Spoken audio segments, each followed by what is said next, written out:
আজকে বানাবো পাটিসাপটা। সেই কারণে আগের দিনের যে ডালটা আমি ভিজিয়েছিলাম বানানো হয়নি, সেটা বার করে নিয়েছি। এবার এই ব্লেন্ডারের মধ্যে দিয়ে আমি পাটিসাপটাগুলো বানানোর ব্যবস্থা করব। নিয়ে নিচ্ছি অল্প একটু জল,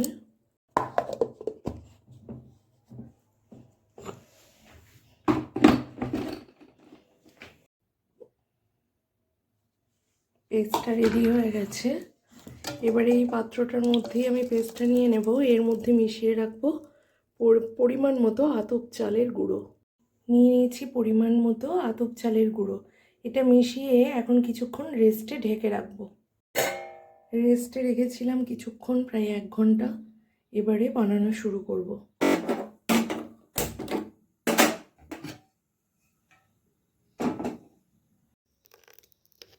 এই স্ট্রাকচারে বানিয়ে নিয়েছি, অল্প নুন দিয়ে নিয়েছি, ব্যাস আর কিছু না। ভালো করে একটু এই ফ্রাই প্যানটার মধ্যে তেল ব্রাশ করে নেব।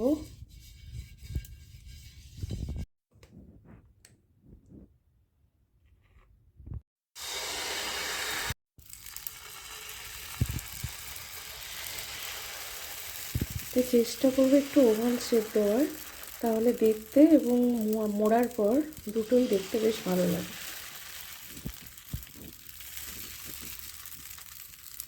খুব পাতলা করার দরকার নেই।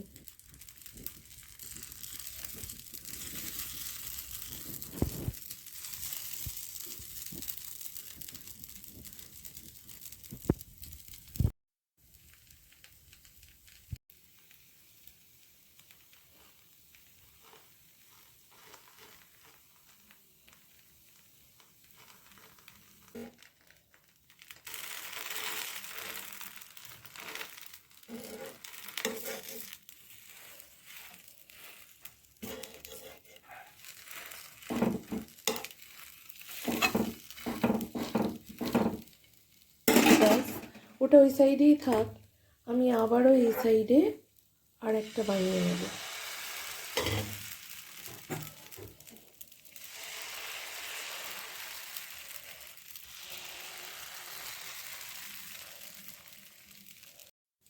আমি এটাকে এই দিক থেকে একটু ওভাল শেপ দিয়েছি আমার সুবিধা মতো।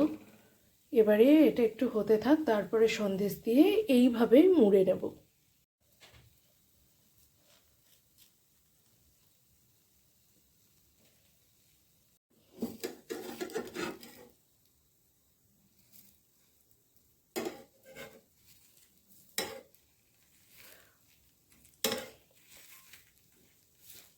সব পিঠে পুলি মোটামুটি আমি বানিয়ে নিয়েছি, পার্বণে যেটা নর্মালি হয়। অল্প সাদা তেলে আমি এটা ভেজে নিচ্ছি। এটা মানে ঘিয়েও ভাজা যায়, বা ডালদা ঘি যেটা বলা হয় সেটাতেও ভাজা যায়। এখন আর কেউ ডালদা খায় না, তবে গাওয়া ঘিয়েও ভাজা যায়। গাওয়া ঘি আমি ভাজবো শেষে, যেগুলো রসে দেব না, যেগুলো ভাজা খাবো রস ছাড়া, সেগুলো একটু ঘিয়ে ভাজবো, তাতে টেস্টটা কিন্তু আরও ভালো হয়। আমি এখন এগুলো সাদা তেলে ভেজে নিচ্ছি। এখানে আরও একটা ফ্রাই প্যান নিয়ে নিয়েছি। এখানে রয়েছে খেজুর গুড়, এটাও আমার গত বছরের গুড়। এই গুড়টা একদম জমা আছে, এইটা আমি একটু রস করব, দিয়ে এতে ডোবাবো, মানে এতে এই তাওয়াটাই দিয়ে ফ্রাই প্যানে দিয়ে ডুবিয়ে নেব।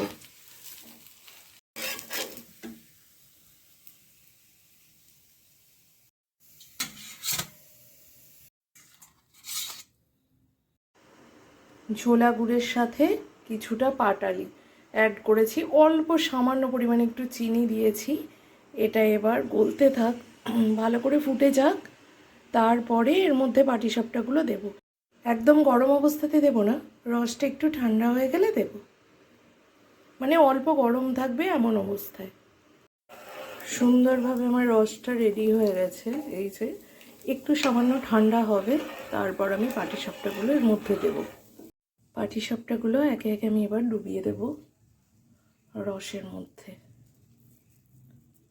অল্প গরম থাকতে থাকতে ডোবালে খুব ভালো মতো রসটা ঢোকে ভেতরে, আবার খুব গরমে ডোবালে ভেঙে যাওয়ার ভয় থাকে।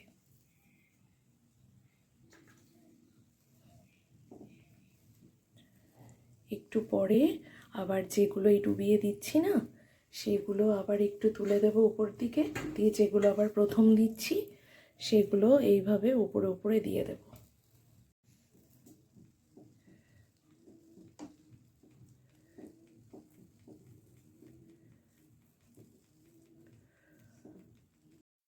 কি বন্ধুরা, সুন্দর হয়েছে না দেখতে? খেতেও জানি অসাধারণ হবে।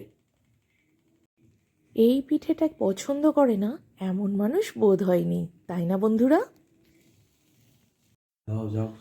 এই যে ঘিটা তাওয়ায় দিয়ে দিয়েছি, এবারে ভেজে নেব। এই পিঠেগুলো এখানে ঢেকে রেখেছি।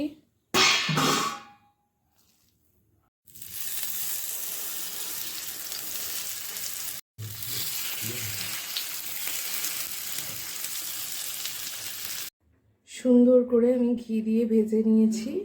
ও একটু কড়া কড়াই পছন্দ করে, মানে মুচমুচে হয়েছে, দারুণ সুন্দর। চলো পরিবেশনটা করে দিই।